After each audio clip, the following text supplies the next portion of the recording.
Now at 5, it's time to believe in Dodger Blue, the team one game behind the Padres. We are live at Petco Park.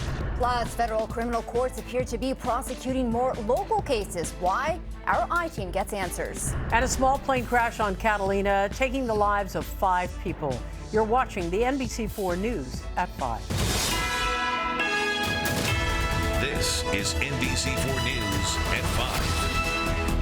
5 people are dead tonight, confirmed dead after a plane crash near the Catalina airport. Good evening, everyone. I'm Colleen Williams. And I'm Annabelle Sedano. The small plane took off from Santa Monica and landed at Catalina yesterday evening before taking off again later that night. NBC4's McCullough Medina is on Catalina Island with an update on what we know so far. Mac. Annabelle, Colleen, NTSB has just arrived on the island a few hours ago. They're going to begin their investigation at that crash site in just a few minutes. Deputies say they were first alerted to the crash because one of the passenger's phone had an automatic alert. They thought it was a car crash. They soon found the wreckage.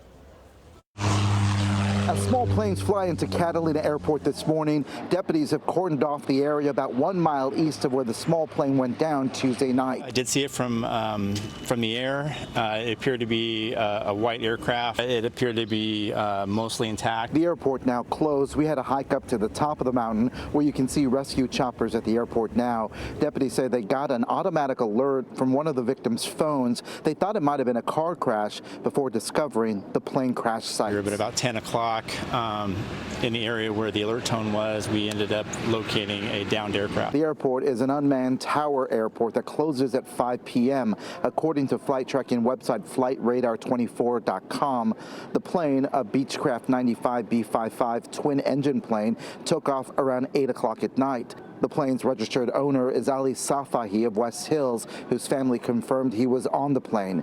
Deputies say it's unclear if the plane was trying to fly back after takeoff or crash during takeoff. In the direction where the crash was is typically after takeoff, but we can't tell based on the debris whether it was from takeoff or a attempted land. The airport is always uncontrolled. There is no tower. There's a gentleman up who works there who will hop on the frequency and advise, but it is always an uncontrolled airport. Pilot Oliver Paul Homburn from Northern California flew in Tuesday afternoon. He talked about how the airport tower is uncontrolled and how pilots have to maneuver landing and takeoff on their own. Last night it was clear. Obviously the coastal fog comes in later in the evening, but it was clear when I was out. We asked deputies whether or not the weather might have been a factor. He says he's not sure exactly what it was like when the plane crashed. Meantime, those NTSB investigators are supposed to be at the site this afternoon. Recovery of the bodies, we're told, should happen by tonight, and they're going to be out there trying to figure out exactly how this plane went down. In Catalina Island, I'm McCullough Medina, NBC4 News.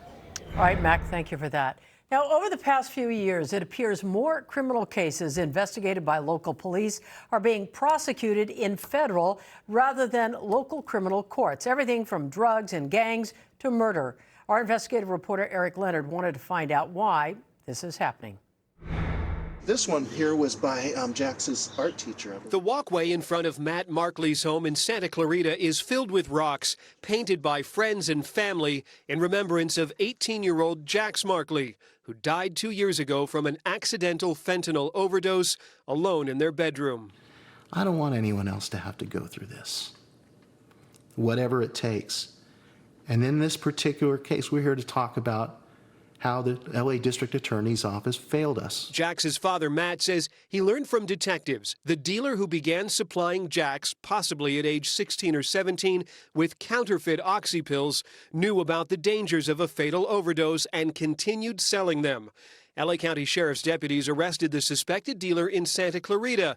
And Markley says even though prosecutors and their supervisors at the LA County DA's office, who reviewed the evidence, told him they saw enough to bring a second-degree murder charge, this internal memo obtained by the I-Team shows Chief Deputy District Attorney Sharon Wu handwrote an order to file a lesser charge of involuntary manslaughter, which would carry far less jail time with a conviction. I was a little flabbergasted because we hold drunk drivers responsible.